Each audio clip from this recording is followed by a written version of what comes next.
the new update's out, everybody's probably going to be telling you about the brand new A10, so I figured I'd go ahead and warn you about the Mirage F1. And if that's all you need to hear, you can click off this video right now.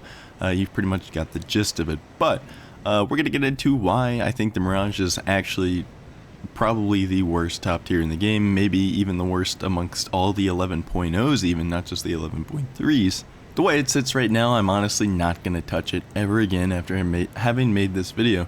It's honestly 10.3 or 10.7 material sitting at 11.3. And there's really two big factors to that. The Mirage F1 does have a couple of nice things about it.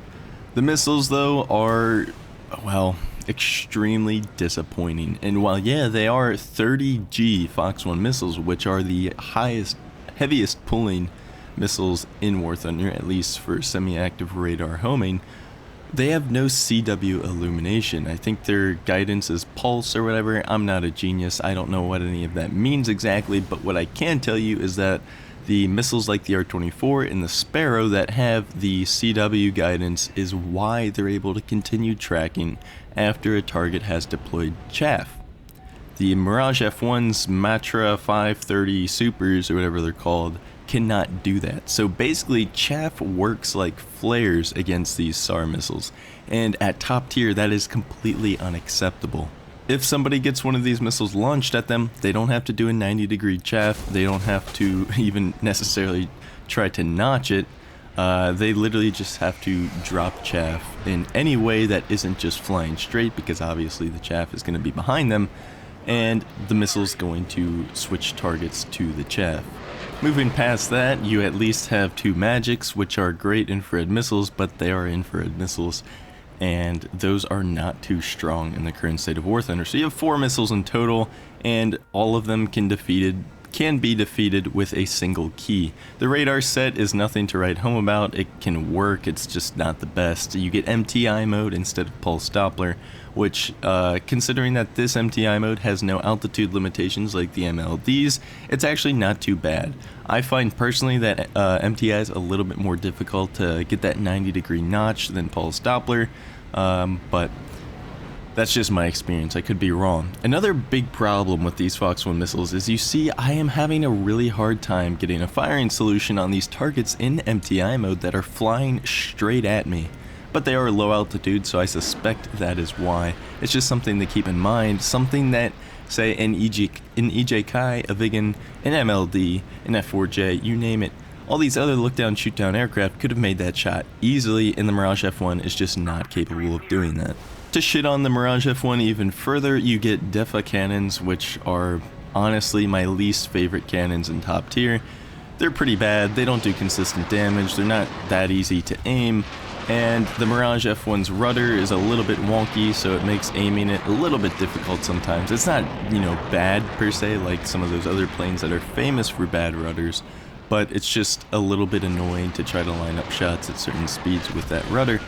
And finally, I guess we can talk about the flight performance because, well, that's one of the most disappointing things about this aircraft. The Mirage F1's 0 to 1,000 km/h acceleration is pretty garbage, especially for 11.3 standards.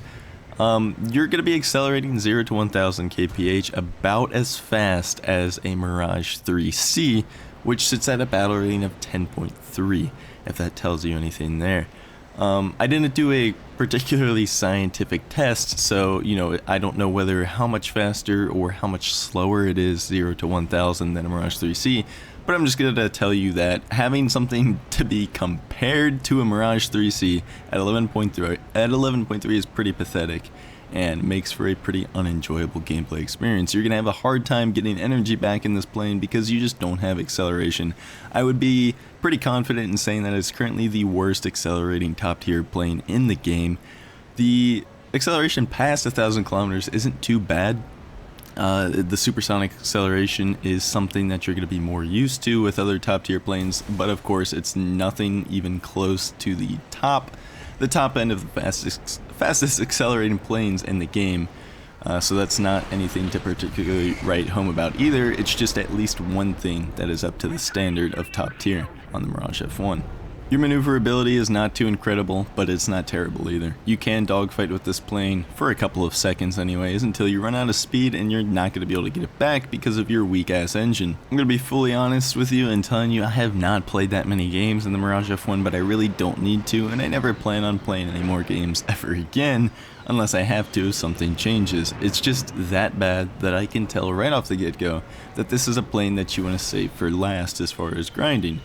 When you don't have any viable missiles, like I said, the Super Matras or Super 530s, whatever they're called, can be defeated with chaff, not even a 90-degree chaff, literally just drop chaff and the missile's going to go to it and switch tracks, and then of course everything infrared guided is still a one flare, so your magics, while being good, they're still a one flare, so take that for whatever it's worth on the magics. The radar, of course, like I said, nothing impressive, but it gets the job done. Could definitely be better for top tier standards, and the flight performance is really lackluster for 11.3. I will say that at least you get a pretty hefty amount of countermeasures, which is nice because you're absolutely going to need them in this plane. You're gonna have a really hard time not getting people to want to get off of your 6 because you're a pretty damn easy target.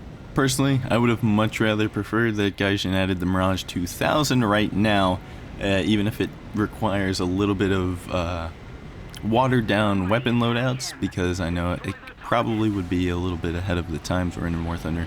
I don't know much about the Mirage 2000, but I am going to say that it would have been a better fit for top tier than the Mirage F1. And at least let France have something that's considered in the conversation for the best plane in the game for once, which they haven't for a very long time, if ever. The Mirage 3E came out, that was a complete flop, and the Mirage F1 is really no different of a story here, so yeah, I'd have much rather preferred they added the Mirage 2000 and then just add the Mirage F1 a little bit later on in the game just to fill some gaps, but it is what it is. Essentially, this is just going to be, I guess, future filler content, I don't know. As far as top tier goes, I think it's an insult to call this plane a top tier. I might be being a little bit too hard on it, but it is what it is. I don't like the plane. I don't think I'm ever going to like the plane. So with that being said, I'm probably just going to end the video right here. I've got a little bit more gameplay, but let's be honest, who cares? I will be going into the F-104 ASA because I'm actually kind of excited about that plane. I think it might be pretty fun, and I'm going to do, hopefully, a better review of that plane than I am this plane. This one I just do not want to touch ever again, to be honest with you. And I'm looking forward, and I'm a little more optimistic about the ASA, so that'll come out later today. Until that comes out, I hope you guys enjoyed the video. I hope I have warned you off of the F1. I really do think it's worth it. I know everybody's different, but in this case, I feel like nobody's going to have a particular amount of fun in the F1. And most importantly, I hope I'll see you in the next video. I'll see you.